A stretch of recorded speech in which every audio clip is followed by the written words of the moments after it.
Nah, pada kuliah pekan ini kita akan membahas pengenalan sub ERP dan sub login ya. Jadi sebelumnya kita sudah membahas tadi tentang ERP itu seperti apa kan. Secara teori ya kita akan melihat salah satu contoh ERP di sini adalah SAP ya. SAP ERP. Nah, secara umum arsitektur SAP seperti ini ya. Jadi ada 3 layer ya. Atau suka disebut juga dengan arsitektur 3-tier ya, 3-tier arsitektur ya. Jadi ada database layer atau database tier ya, kemudian ada application layer atau application tier, kemudian ada presentation ya. Ini database ini karena sistem ERP hanya ada satu ya. Jadi hanya ada satu database yang kemudian dipakai bersama oleh sejumlah aplikasi ya. Nah, database ini ada di database layer ya. Dan hanya ada satu database yang dipakai bersama. Nah, kemudian di application ini bisa ada beberapa aplikasi ya. Nah, dan juga bisa menggunakan beberapa application server ya. Jadi application server ini secara fisik ya. Di dalam application server ini ada bisa beberapa aplikasi ya, atau bisa beberapa modul ya yang ada di application server ini. Nah, kemudian di presentation layer atau presentation tier ini adalah bagaimana user itu mengakses aplikasi ya. Nah, bisa menggunakan laptop, PC, atau gadget sekarang ya. Aplikasinya bisa dalam bentuk browser ya. Bisa dalam bentuk browser atau bisa menggunakan GUI desktop ya.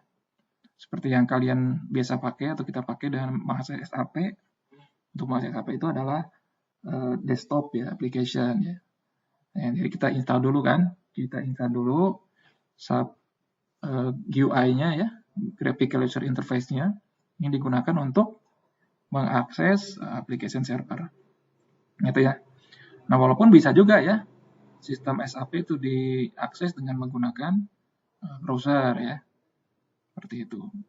Bisa di dalam internal network ya, di dalam jaringan perusahaan, atau ya dengan menggunakan jaringan internet ya. Nah, seperti itu. Ini SAP arsitektur yang menggunakan arsitektur 3-tier ya. Nah, kemudian di samping aplikasi ERP ya, SAP juga dia ada aplikasi-aplikasi enterprise yang lain ya. Nah, ini sudah saya bahas ya tentang enterprise application ya. Jadi ada PLM, ada CRM, SCM, ada SRM. PLM ini Product Lifecycle Management. Aplikasi yang terkait dengan pengembangan produk ya. Kemudian ada CRM ya, Customer Relationship Management, ini aplikasi yang terkait dengan customer. Kemudian ada SCM, ini aplikasi tentang rantai pasok ya, bagaimana melakukan perencanaan jaringan rantai pasok. Kemudian ini adalah SRM, aplikasi Supplier Relationship Management ya, bagaimana berinteraksi dengan supplier. Nah, di sini ada ERP ECC ya. Nah, ini sekarang sudah menjadi versi yang lebih baru ya. Ini versi lama ya. Jadi ECC ini adalah Enterprise Core Component ya. Sekarang ada versi yang jauh lebih baru. Nah, ini adalah modul-modul yang ada ya di dalam sistem SAP ya. Yang dulu dikenal dengan SAP R3 ya, kemudian Business Suite ya. Sekarang istilahnya adalah SAP S/4HANA ya, S/4HANA. Ini adalah, jadi ini masih versi ataupun platform sebelumnya ya, sebelum yang paling baru sekarang. Nah, di sini ada modul-modulnya ya, ada financial controlling ya, kemudian SD, MM ya, kemudian ada HR ya, ada project management, quality management, dan seterusnya ya. Ada project system ya, ada plan maintenance. IPM ini plan maintenance ya. IPS ini adalah project system. Seperti itu. Nah, ini adalah ada di sistem ERP-nya ya. ERP yang R3. R3 ini adalah arsitektur 3 layer, 3 tier yang tadi itu ya. Maka disebut dengan R3 yang kemudian berkembang menjadi business suite. Kemudian sekarang berkembang namanya S/4HANA ya. SAP S/4HANA. Nah, ini adalah aplikasi yang ada ya di SAP untuk skala, ada untuk aplikasi skala perusahaan besar ya ini.